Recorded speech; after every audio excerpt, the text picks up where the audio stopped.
to the show with your friend and mine. So tell me, Dr. Squee, who's it gonna be this time? We like to hear you talk, and we love to hear you listen. And if you are not subscribed, you won't know what you're missing. So welcome to the Dr. Squee Show. Welcome to the Dr. Squee Show. Welcome to the Dr. Squee Show. Headphones up. Here we go.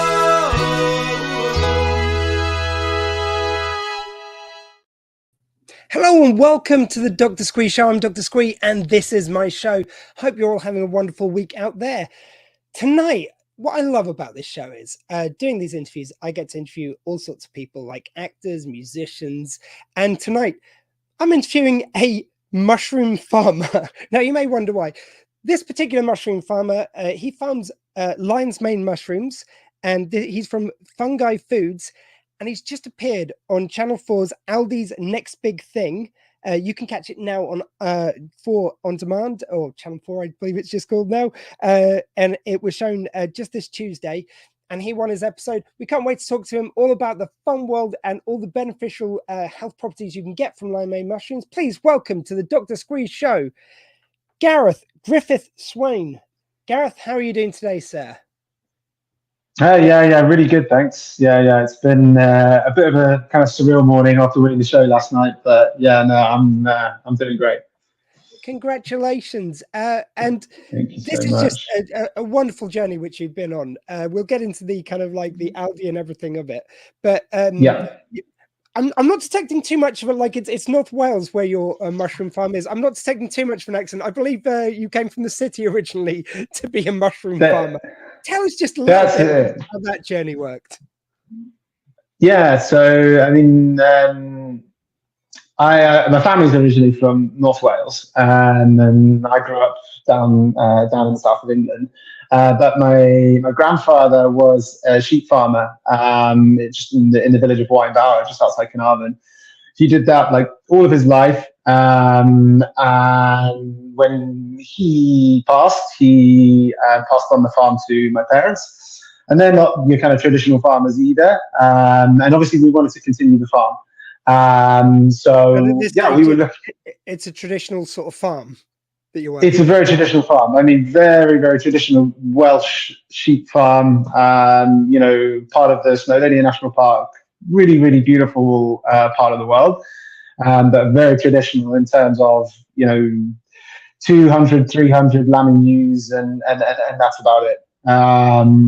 We were just looking at a way of diversifying. I've always had an interest in mycology and mushrooms as a hobbyist. And when I had the opportunity to take on the farm, I was just looking for a new path for it, and we very much landed on exotic mushrooms. And I've got two questions instantly. First of all, you said you're a micro. You can say the word. Mycologist. Yeah, yeah. I know the word. I just can't pronounce it. But mycologist, and. So obviously, I get how mushrooms might appeal, but why particularly mushrooms? Why lion's mane mushrooms? And what was the reaction to the local North Walian village when you said right? Yeah, yeah. Well, I mean, mushrooms. I mean, I just think they are so underrated in terms of what's available in the supermarket. For example, you maybe get one or two species. Maybe some kind of crustacean-looking oyster mushrooms if you're lucky, if you're in a big supermarket. But there's so much variety and so many different species. We're just scratching the absolute surface of it at the moment. I really genuinely wanted to kind of get the mushrooms out there. And in terms of the feedback locally, I mean, it's great. People are genuinely really interested. A lot of people, they assume that, it's all kind of done in a very dark room, and there's all this kind of these mushrooms are growing in manure and things like that. The way we do it with the exotic mushrooms is quite different. So when you kind of bring people in and people look around, they're usually just completely shocked. They've never seen anything like it before. But yeah, it always goes down really, really well. And I'm sort of fascinated by lion's mane mushrooms. The reason why it's kind of like it's twofold why it's of interest to me. I switched vegan a few years back, and I didn't used to like mushrooms at all. This was kind of like a weird, like I kind of purposely removed loads of salts, fats, and sugars from my diet, and then your kind of taste buds really change. And I've suddenly trying foods that I never liked before, never ate before. And mushrooms was a huge savior for me when I wasn't eating meat, because like you did get like you said, there's so many different types. Shiitake mushrooms are very meaty. You kind of get loads of different flavors with them, which is great. I also kind of in recent years have found out I've got ADHD. So lion's mane mushrooms particularly are really good for concentration. They're known to help with anxiety and depression and all sorts, but they're kind of really recommended for people with ADHD, especially since I'm pre-diagnosis at the moment. I'm sort of going through the process with the NHS, and where you can't get the kind of if you like the prescription medication. Stuff like this can really help. I was really amazed, like, you know, I was helpfully skeptical when I went in, but the amount it actually helps you focus really does make a difference. Where did you sort of like, so you're interested in mushrooms, where do you kind of like settle on lion's mane? Where did you kind of like doing research and everything? Well, I mean, the advantage of lion's mane is that, I mean, it's not an extremely difficult mushroom to grow. So you know, you can buy a kit online and do it in your bedroom. You know what I mean? Like, it's not. There are some mushrooms that, particularly some of the kind of Far Eastern strains, that take a long time to perfect.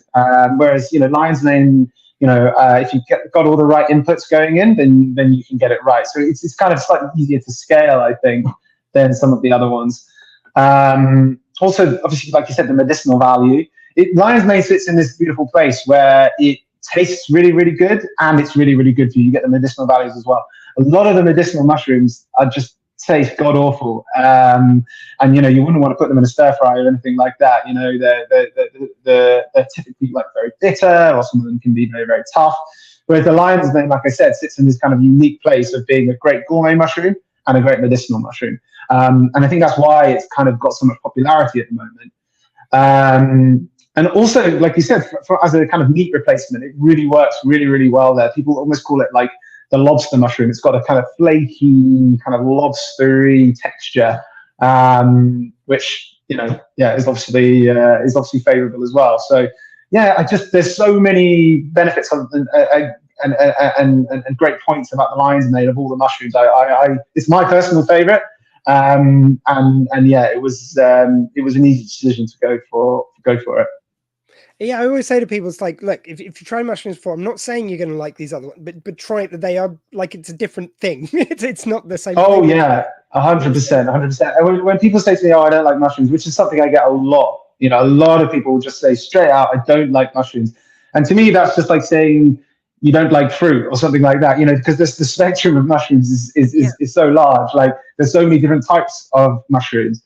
To say, okay, you maybe have one or two types which you didn't like, I don't think that is fair on mushrooms, because there is such a spectrum of different strains, different flavors, different colors, all sorts. So, I mean, you've kind of done your research into what kind of mushrooms you want to grow. You've kind of like, you've got the know-how from the kind of scientific perspective, obviously. But how about putting into practice? How easy is it to convert a farm on this kind of scale? It's not easy, no. And that's it. Yeah, I mean, that's the challenge. I mean, if you want to do a couple of blocks, like lion's mane blocks at home, then you can do it quite quickly. But yeah, to scale up, it's not easy. A lot of the kind of infrastructure in terms of machinery and stuff like that is not readily available. You know, a lot of what I was doing originally was kind of homemade kit. You know, the wonders of YouTube. I was kind of just, you know, the real YouTube university there, just learning. I mean, in the States, I believe that they're way ahead of us in this. And, you know, this kind of thing that I'm doing is a lot more common. So there is a lot of information out there that particularly comes from the US. And I was kind of harnessing a lot of that. And then, you know, as I started to pick up pace, started to scale up, you know, invested in proper gear, and yeah, just slowly, basically. Build it up slowly would be my advice, yeah. Because the mushrooms can always turn on you, and they're always there. They have like a mind of their own sometimes, and you think you've got all of the processes right, and you've dialed everything in, and then everything will just go wrong. They're very much like that. So yeah, you're constantly learning, and you have to very much kind of be on it with the mushrooms, because things can change very, very quickly. Was there any moment particularly which you can remember where it was kind of like going really wrong, where you're like, Jesus, what have I got myself into here? Oh my word, 100%. Yeah. I mean, when you go into you spend hours and hours making all these. The problem is that the results or the problems often are a bit delayed. So I can make 300 lion's mane blocks. And there could have been a contamination in the spawn somewhere or something like that, which I wasn't aware of. And then that 300 blocks will just turn green, and they all just have to go on the compost heap. So that's pretty disheartening, and that's definitely happened more than once. So yeah, like I said, as we've gotten larger, you just got to dial in the processes and really, really, really be meticulous when you're doing something like this. And if you slip up, the mushrooms make you pay for it. And is there a way of shoring up against that? Do you kind of like have crops which are getting ready at different times? Is there anything you can do to sort of like... Yeah, well, we have a cycle, but I mean, sometimes you can't avoid it. There's always ways in any kind of, this is farming, right? So it doesn't seem, I think people don't get clubbed in as like normal farming, but it is farming. And there's always waste. There's always losses. So yeah, you just have to factor that in. And do you still have the sheep there, or is it they in a separate? Yeah, farm? Still working as a sheep farm as well. Yeah, I mean, we have a bit of help.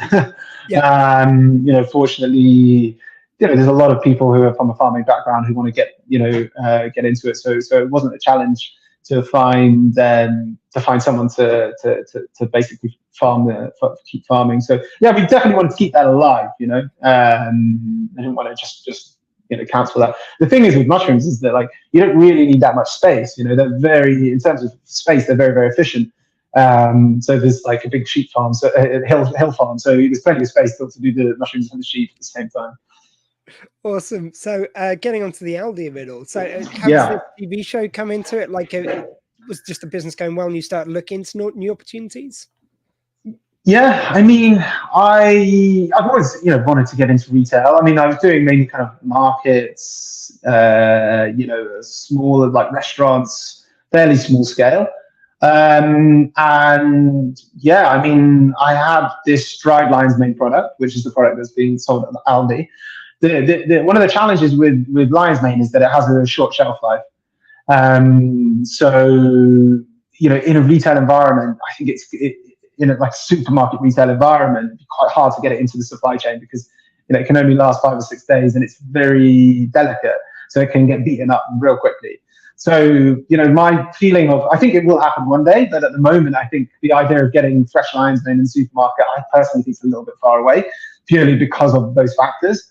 However, obviously when you try it, there's no issue with things like shelf life. It becomes, easy to transport, and then customers can just rehydrate it and use it when they need. And that's the kind of gap I saw.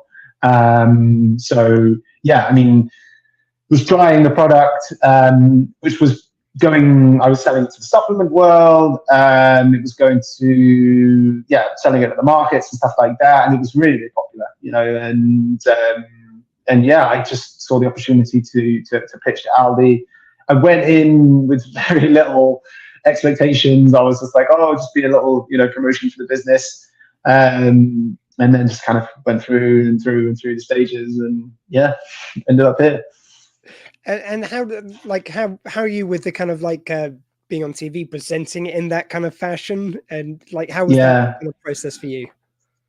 It was nerve-wracking. I wish I'd had I run this myself, so I was at that point. I was like, I wish I had a business partner to kind of go back and forth on this, but no such luck. I had to kind of just do it solo. So yeah, I was okay. I mean, I rehearsed my script, and yeah, I just kind of went for it. It was just it's just a once in a lifetime opportunity, really. Yeah. So I just kind of gave it my all, and yeah, that was it. And it also seems like it must be like, you know, it as I said before, it sounds like you're really on top of kind of your numbers and what's happening with it and the stages. But then to go to 1,000 stores as of April, that sounds like a big step up. Like, was it difficult? There were a lot of challenges with scaling up and keeping the product kind of coming, and also you've got the new freeze drying kind of side of the process. It was really tough, you know, particularly as this product is not in, you know, there's no like benchmark, because there's no one else, there's not in any other supermarkets, you know, so we couldn't really like, you know, take any inspiration from anyone else. You know, it's a brand new product. The other thing is that like I have to grow it myself, like from start to finish. Like I think there are other things on there, whereas if you're bringing like like some kind of energy bar, for example, and you're bringing that to market, well, then you just, you know, you find bigger suppliers, you find a manufacturer, you know, you get it done, right?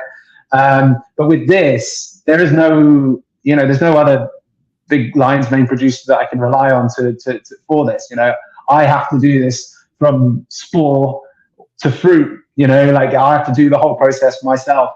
Well, obviously I've got help as well, but you know, me as in our company has to. So yeah, that was the challenge, I think. And if it just been, you know, scaling up a more traditional product, then I think it would have been easier. But this was full of hurdles because of those factors. Yeah, and I think Aldi is a wonderful partner to be with. I'm sorry, I'm just going to turn into an advert for Aldi. Like, we're on the internet, we don't have to worry about that kind of thing. But it's again, as a kind of as a vegan myself, like they're really at the forefront. It seems like of always introducing new products. I've now, it used to be they like do the product which was available in the main supermarket, but do it better and kind of do it cheaper and kind of like in their kind of vegan range. Now, like it seems like with your product, they are at the forefront of kind of new products coming forward. Was that kind of exciting to you? Were you kind of aware of where Aldi was with kind of their journey of their own products?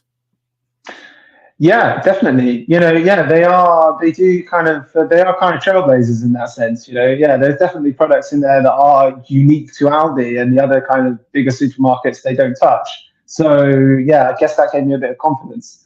Yeah, and like mega props to Aldi. Like they, you know, they have really, really, really helped me, and you know, it's been a process. You know, when you get into like a big retailer, you know, the compliance and all of these other things that, you know, you don't have to worry about so much when you're a small business, you know, they really come into play. And if I had just gone in as a nobody, just pitching to them and trying to get this, I think it would have been a very different story. But through this program, you know, it was amazing. And yeah, they had the people who were used to dealing with this kind of, you know, these new products and bringing them to market. So yeah, in that sense, it was definitely the right partner for sure.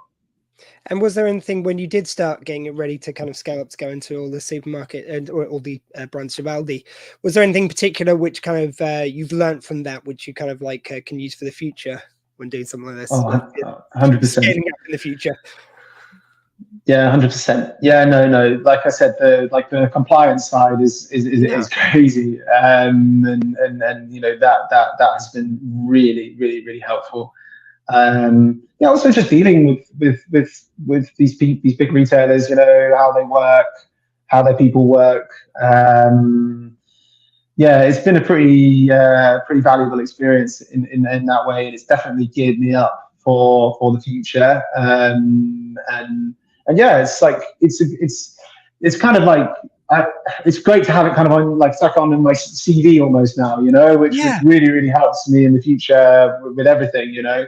And you know, we are a really small business, like I said, you know, we're not big, and you know, I started it myself and I put in, you know, so much time to get it where it is. So yeah, to get that kind of validation from Aldi and then help me like that has put me in this fantastic position, which I'm really grateful for. And how long has it been for the business now, from kind of from the start to getting into all the shops? Yeah. So Fungi Foods officially started 2 years ago.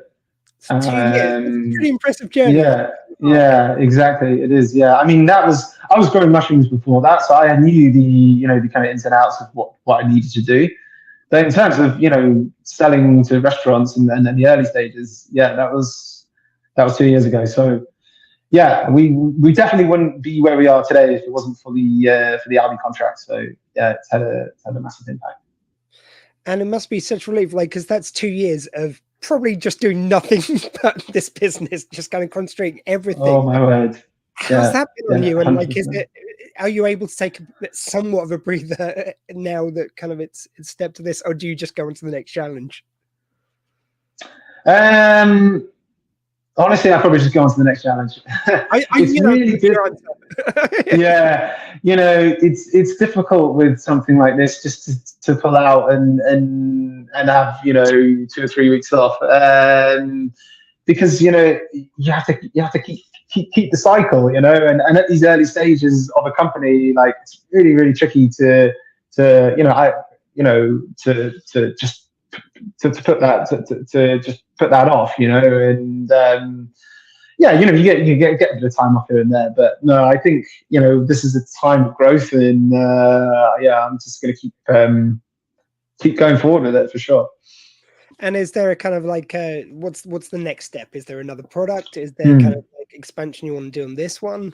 Where'd you go with that? We do, yeah. I mean, there's other strands of the business. So there's obviously this was the dried side of the business. So potentially look at increasing the range of dried mushrooms that we offer. Not just lion's mane, but doing things like maitake and maybe some of the other medicinal ones. But we also have another side of the business, which is the fruiting blocks that we produce in order to grow the mushrooms. We sell those to other growers. So it's kind of more like a B2B side of the business. And there's some kind of consultancy work and stuff like that's included there.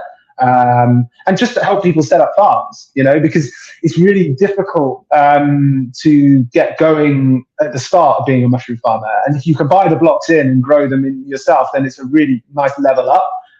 You don't have to invest in expensive machinery or et cetera.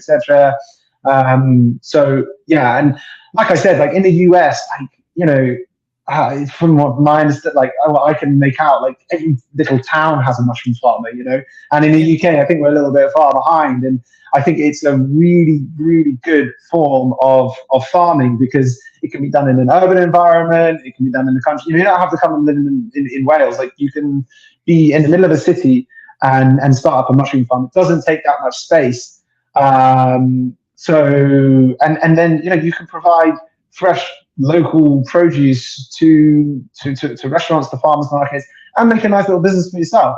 So it's a lot of positives in it. It's hard work, but if you're into food and you're interested in farming, you don't need a 300-acre sheep farm. You can do it in an industrial estate if you wanted, and that's what I want to promote. For sure. Yeah, and I find it so convenient because I've started using, because as I say, I've kind of fallen in love with mushrooms over the last kind of 5 years since I switched vegan, and to learn you can get these kind of freeze-dried ones, you can just keep in the cupboard, so you've always got them to hand, because even with kind of any strain of mushroom, they don't kind of last that long, so it's really kind of handy. So yeah. It's am I getting the scale right? It's 20 grams is worth 200 grams of of dried is worth of the fresh, exactly. Yeah, 10 to 1. Yeah. So it's just a great space saver as well as anything else. Yeah, no, exactly. Yeah, no. Have you got any recipes you recommend to the people out there? I am a massive fan of the lion's mane crab cakes. I'm playing on that kind of lobstery, kind of crabby, flaky texture. You can make these crab cakes, and they're fantastic. It feels like the real thing, and they're so good. Also, we do a lion's mane nugget, which is nice. Lion's mane lobster rolls. There's all sorts of recipes out there. They've got some on my website, so you can check us out at fungifoods.co.uk, and there's some recipes on there that I've kind of crafted. So, yeah. Gareth, thank you very much for sparing some time for us today. It's such an amazing journey, and thank you for putting this product out there. As I say, as well as kind of like just the vegan of it all, I find supplements like, lion's mane, I kind of have a supplement at the moment now, knowing that I can put it in my dinner, where it's so great for people, as I say, people with ADHD. Primarily, it's kind of focus and things like that, but it's like anxiety and depression do tend to hit people in neurodiverse more than other people. So if you haven't already out there, people, please do give this a go. It's absolutely wonderful. And just congratulations, my friend. Awesome. Thanks so much. I've been Dr. Squee. That was my show. And a world where you can be truly anything, please be kind.